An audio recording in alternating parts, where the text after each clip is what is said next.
મુક્તિ મળે। જય શ્રી કૃષ્ણ, જય દ્વારકાજી। આજના મહેમાન છે રાજેશભાઈ ગોરી।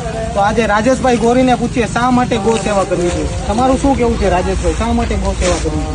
ગૌ સેવા માટે અત્યારે ઘણો આપણો ધર્મ જ છે કે ગૌ સેવા આપણે કરતા જ હોય છે અને રોજની આપણે એક રોટલી કરતા પણ હોય છે, પણ આપણાથી બધી જગ્યાએ બધી વસ્તુ પહોંચી નહીં વળતી। ઘણી બધી બીમાર ગાયો છે જેને કદાચ જમવાનું મળતું પણ નથી। એના માટે આપણા મિત્રો સાથે ભેગા થઈને અમને આ લાવો મળ્યો છે, એનો ફાયદો લઈ રહ્યા છે। અમારી બંદી સેવા અમે કરી રહ્યા છીએ। જય શ્રી કૃષ્ણ, જય દ્વારકાજી।